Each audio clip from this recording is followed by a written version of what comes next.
Halo guys, nggak usah panjang lebar, sedikit sinopsis saja. Film ini menceritakan tentang sebuah penculikan atau perdagangan wanita yang dilakukan oleh sekelompok penjahat untuk dijadikan kupu-kupu malam. Tapi para penjahat itu naasnya malah ketimpa sial karena salah memilih target. Dimana kali ini target merupakan mantan seorang gangster yang sangat brutal. Para penjahat itu pun harus berakhir babak belur karena telah menculik istri dari mantan gangster itu. Filmnya sudah dipastikan seru bingit, jadi langsung aja dipantengin ya guys ya. Dan ini dia Unstoppable. Film dimulai di sebuah pasar dengan MC kita yang bernama Kang Dong Chul, yang saat itu menjadi kuli pasar atau lebih tepatnya kurir di pasar yang mengantarkan seluruh permintaan para pedagang di pasar itu. Dan seperti biasa, namanya juga pasar, pasti ada preman yang selalu mengganggu para pedagang. Orang itu biasa dipanggil Ketua Hang. Ketua Hang ini juga punya banyak sekali hutang dengan Dong Chul yang belum dibayarkan atas jasa pengirimannya selama berbulan-bulan. Tapi Dong Chul masih bisa bersabar menunggu itikat baik Ketua Hang untuk membayarnya. Dan saat itu Dong Chul mendapatkan sebuah telepon dari seorang kenalan lamanya yang mengajaknya untuk berbisnis atau berinvestasi pada seekor kepiting raja. Yang digadang-gadang apabila Dong Chul mau berinvestasi pada kepiting raja, maka dijamin dalam sekejap saja ia akan menjadi orang yang sangat sukses. 제가 어렵게 구한 거니까 좀 잘 좀 부탁드리겠습니다. 뭐 안시할래도 되지요. 예, 확실히 넣었습니다. 잘 될 거야. 네, 고맙습니다. 형 고맙습니다. Singkat cerita, setelah selesai bekerja, Dong Chul pun menjemput istrinya yang bernama Jisoo untuk pulang bersama. Dong Chul pun tak enak hati ingin memberitahukan dia yang sudah menginvestasikan seluruh uangnya pada kepiting raja. Karena saat itu, keuangan mereka benar-benar sangat sulit. Bahkan hutang-hutang mereka juga sudah menunggak. Karena Jisoo sepertinya tidak suka jika Dong Chul bermain investasi dan sejenisnya karena keuangan mereka yang benar-benar sangat sekarat, lantas ia pun tidak jadi memberitahukan istrinya Jisoo. 내가 지금 뭐 이런 킹크랩 이런 거 할. 아무튼 킹크랩이고 뭐고 절대 안 돼. 알았어. 밥 먹어. Beralih ke tempat lain, di mana kita akan melihat pemeran antagonis di film ini atau seorang penjahatnya yang bernama Ji-tae. Kala itu Ji-tae sedang berada di sebuah apartemen untuk menghampiri seorang pria paruh baya yang dimana tujuan Ji-tae adalah untuk menagih hutang kepada si bapak ini. Namun karena bapak tua ini belum mempunyai uang untuk membayar seluruh hutang-hutangnya, lantas Ji-tae pun tidak pakai basa-basi untuk segera menghabisi si bapak tua itu dengan cara yang sangat sadis. 긴장하지 마. 괜찮아. 나 이런 거 많이 해봤어. 야, 꽉 잡아. 한 방에 안 뒤지면 뒤질 때가 천만 원.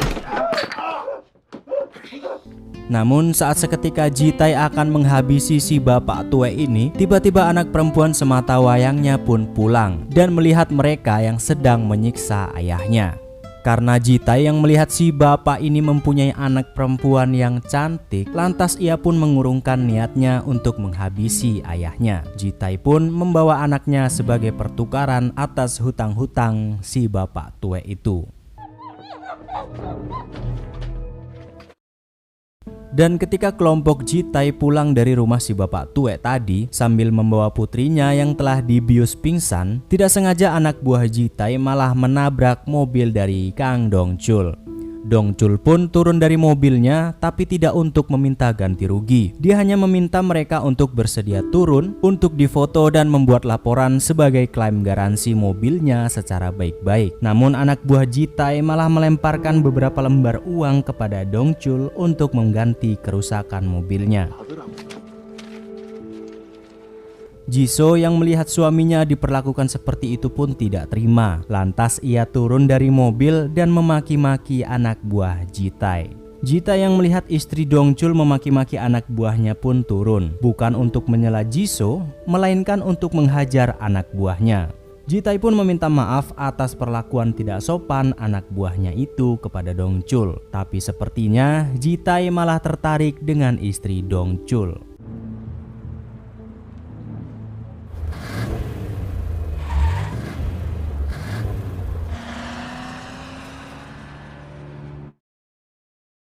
Setelah kejadian itu, Dongchul pun mendatangi ketua Hang di kediamannya untuk meminta upah selama mengantar paket kepadanya yang belum dibayarkan selama berbulan-bulan. Dengan rendah hati, Dongchul memintanya karena sangat membutuhkan uang itu untuk biaya hidup. Namun ketua Hang malah beralasan tidak mempunyai uang dan hanya memberi sebagian kecil dari upah Dongchul. Mau tidak mau, Dongchul pun harus menerima uang itu. 오늘은 이것만 갖고 가. 왜? 싫어? 일 안 할 거야? Singkat cerita, beberapa bulan kemudian, Dongchul bersama temannya yang bernama Chun Sik menunggu kabar tentang kepiting raja investasi mereka dari ketua park. Tapi ketika ketua park memberi kabar kepada Dongchul, dia malah mengabarkan bahwasanya kapal pengangkut kepiting raja mereka malah harus ditahan di Laut Cina karena berbagai alasan. Dan mereka harus menunggu lebih lama lagi untuk kepiting raja itu sampai di Korea. Sepertinya Dongchul dan temannya sudah kena tipu oleh ketua park. 어째 느낌이 또 싸하다.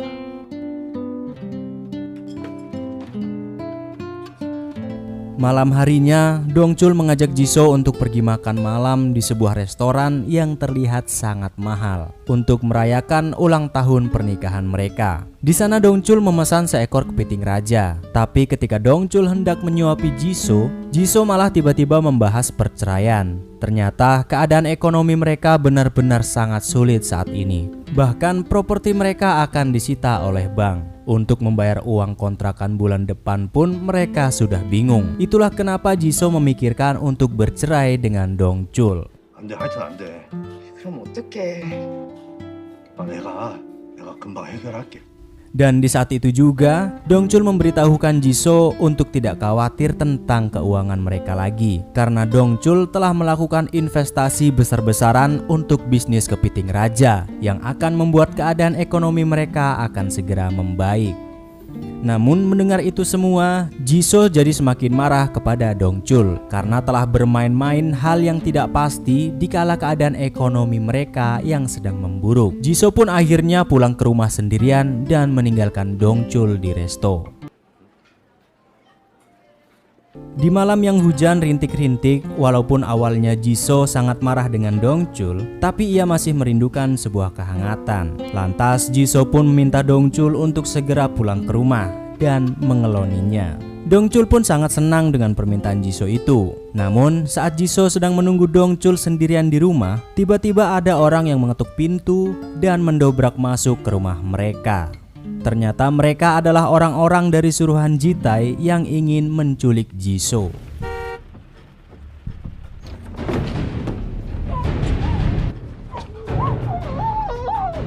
Setibanya Dongchul di rumah, ia pun sangat terkejut akan keadaan rumahnya yang sudah berantakan dan melihat jendela rumahnya yang sudah jebol. Dongchul pun lantas panik dan mencari Jisoo kemana-mana, namun tidak kunjung menemukannya.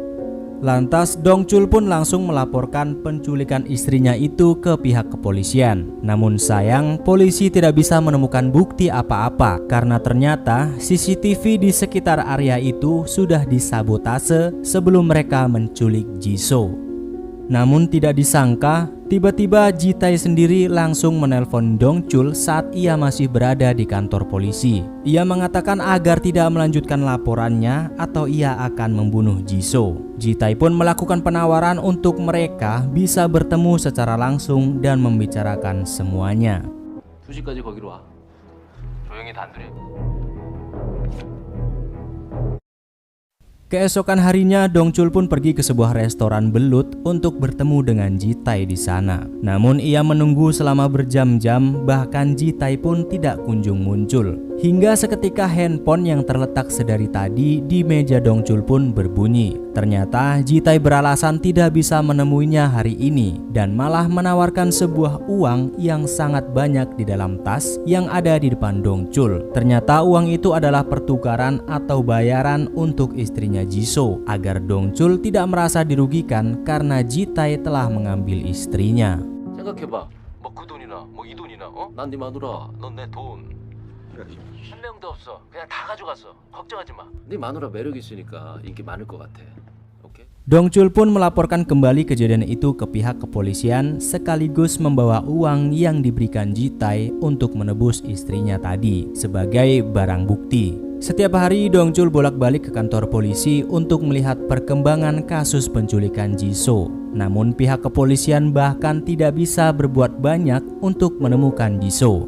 Karena Dongchul sudah merasa putus asa dengan pihak kepolisian, ia pun meminta bantuan temannya Chun-sik untuk menghubungi kenalannya yang sangat terkenal bisa menuntaskan masalah apa saja, bahkan yang sulit sekalipun. Tapi orang itu hanya mau bergerak apabila ia dibayar dengan bayaran yang cukup tinggi.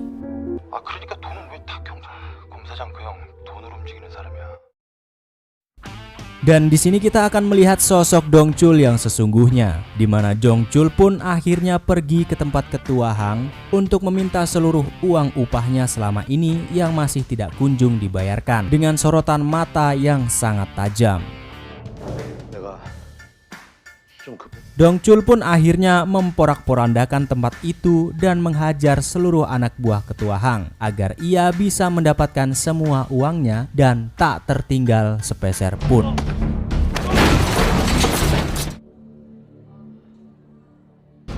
내 돈 가지고 와 빨리. Setelah mendapatkan semua uangnya, Dongchul bersama Chun-sik pergi menemui orang yang bisa menemukan Ji-so. Kita sebut saja si detektif. Namun Dongchul tidak begitu percaya dengan detektif ini karena kelakuannya yang tidak meyakinkan dan malah meminta biaya tambahan atas pencarian Ji-so.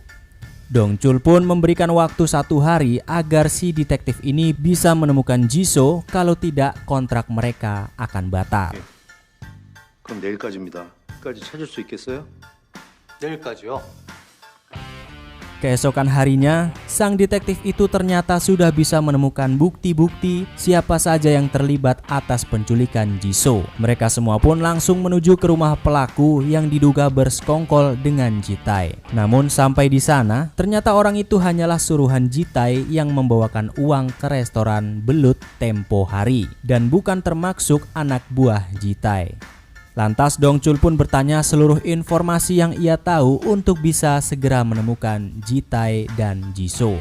Mereka pun langsung bergegas menuju sebuah tempat yang ditunjukkan oleh orang suruhan Ji-tae tadi. Informasinya, di sanalah ia menjual nomor polisi mobilnya. Ternyata bangunan kosong itu adalah kamuflase dari sebuah bar kecil dan tempat judi sebagai penjualan nomor polisi ilegal. Dongchul pun tanpa basa-basi masuk ke tempat itu dan langsung menanyakan informasi orang yang telah membeli nomor polisi dari mobil orang suruhannya tadi. 형사님들이세요? 아니, 야, 됐고 들어가가지고 장부 좀 가져. 아, 나 이런 미친. 아. Ya, karena mereka memang benar-benar langsung terus terang, tentu pemilik tempat itu pun langsung menyuruh anak buahnya untuk menghabisi mereka semua. Namun ternyata Dongchul tidak gentar sedikit pun dan malah menumbangkan seluruh preman yang ada di sana.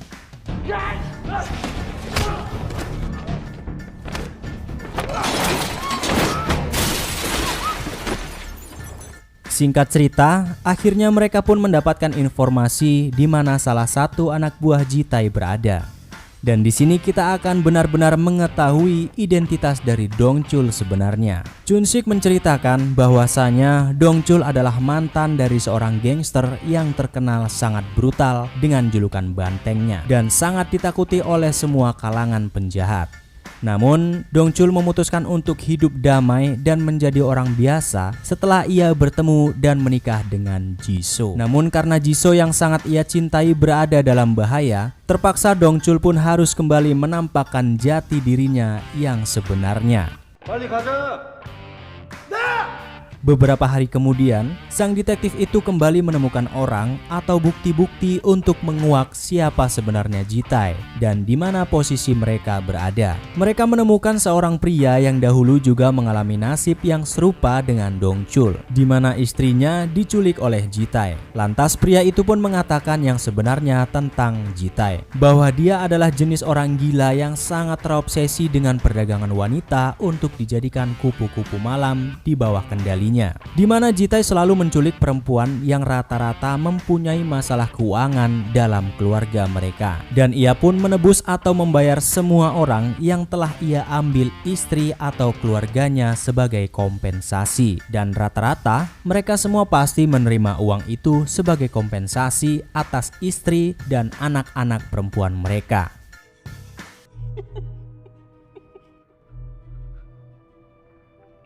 야, 씨, 이제 좀 사람 같네. Singkat cerita, setelah mendapatkan petunjuk tentang Jitai, Dongchul pun teringat dia pernah mendapatkan kartu nama yang sama saat mobilnya ditabrak oleh Jitai tempo hari. Dongchul pun langsung pergi ke tempat yang tertulis di kartu nama itu. Ternyata benar, di sana ia menemukan salah seorang anak buah Jitai yang menabraknya tempo hari. 나 기억 안 나. Tanpa banyak basa-basi, Dongchul pun langsung menyeret anak buah Jitai ke tempat si detektif untuk menginterogasinya. 이렇게까지 매달아놓고 이건 무슨 말을 할 거야 또.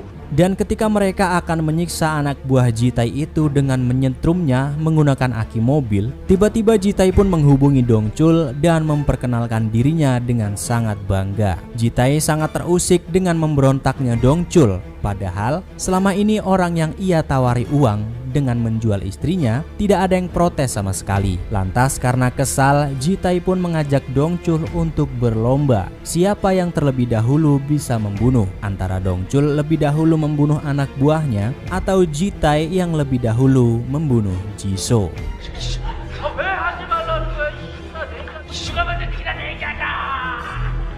Karena tidak mau kehilangan Jisoo, mau tidak mau Dongchul pun mengikuti permainan Jitai dan berhasil terlebih dahulu membunuh anak buah Jitai sebelum Jisoo yang tewas.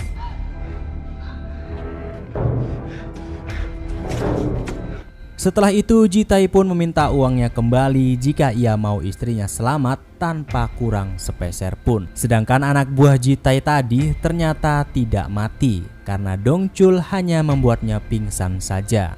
Lantas anak buah Jitai pun memberitahukan semua yang ia tahu kepada Dongchul, bahwa benar selama ini Jitai selalu menculik wanita-wanita yang ia anggap bisa menghasilkan uang sangat banyak untuknya. Tidak peduli keadaan wanita itu seperti apa, dan Jitai juga selalu memberi kompensasi kepada pihak keluarga mereka. Namun sayang, ternyata anak buah Jitai ini tidak tahu posisi tempatnya Jitai berada, karena mereka selalu berpindah-pindah tempat agar jejak mereka tidak ketahuan. 그러면 꼬리가 길면 잡힐까 봐 장소를 바꾸는데. 어? 진짜예요. Karena Dongchul berniat mengambil Jisoo istrinya dalam keadaan sehat walafiat, dengan terpaksa ia pun harus mengambil atau mencuri uang dari Jitai di kantor polisi yang tempo hari telah dijadikan sebagai barang bukti. Dongchul pun mengikuti rencana dari si detektif itu agar berhasil mengambil uang di kantor polisi tanpa ketahuan. Chun-sik dan detektif itu pun menyamar sebagai kejaksaan negeri untuk bisa mengambil uang itu. Namun ternyata usaha mereka tidak mudah dan hampir saja ketahuan. Dongchul pun membuat sebuah keributan di luar kantor polisi untuk mengalihkan perhatian seluruh orang yang ada di sana, sehingga mereka bisa membawa uang itu dari kantor polisi.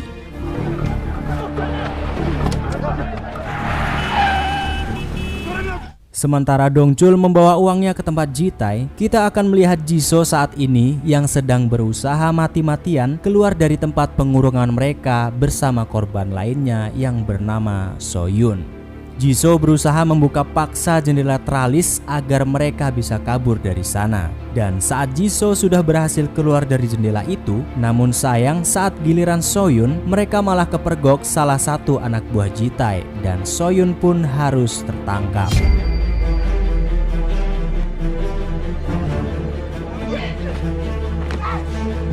Jisoo pun berusaha kabur dari tempat itu dengan memberhentikan taksi yang sedang lewat. Jisoo berusaha mencapai kantor kepolisian sebelum Jitai berhasil mengejarnya. Namun naas, tepat di depan kantor polisi, Jisoo malah harus kembali tertangkap oleh Jitai yang sudah terlebih dahulu sampai di sana.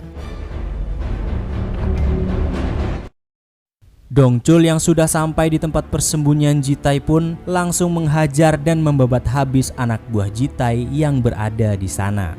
Sementara Chun Sik dan detektif itu menyelamatkan para wanita-wanita yang akan dipindahkan oleh anak buah Ji-tae. Dong Chul yang sendirian menghabisi seluruh anak buah Ji-tae pun sudah sangat kelelahan. Namun karena ia sangat ingin menyelamatkan Jisoo, ia pun mengerahkan seluruh kemampuannya dan berhasil menghabisi seluruh anak buah Ji-tae yang ada di sana seorang diri.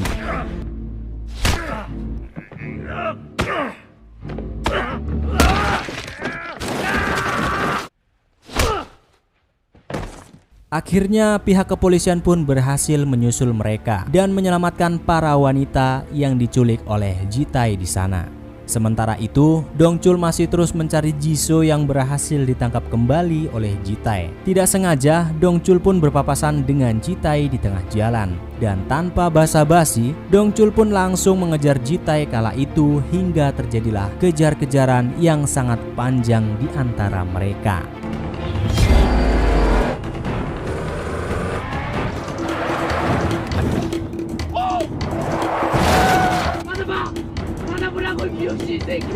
Namun pengejaran Dong Chul tidaklah mudah karena Jisoo yang berada di dalam mobil bersama Ji-tae. Karena apabila ia melakukan kesalahan sedikit saja, sudah barang tentu nyawa Jisoo juga ikut terancam.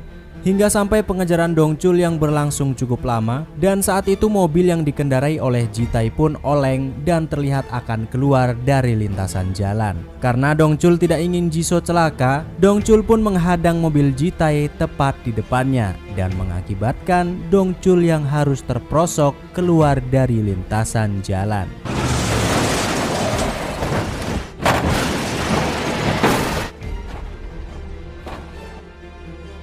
Melihat mobil Dong Chul yang sudah sangat ringsek, Ji-tae pun menghampiri Dong Chul karena mengira Dong Chul sudah sekarat. Tapi ternyata Dong Chul masih sehat walafiat dan berhasil menghajar si Ji-tae sampai ia puas. Ji-tae pun akhirnya terkapar tidak berdaya karena telah bermain-main dengan Dong Chul.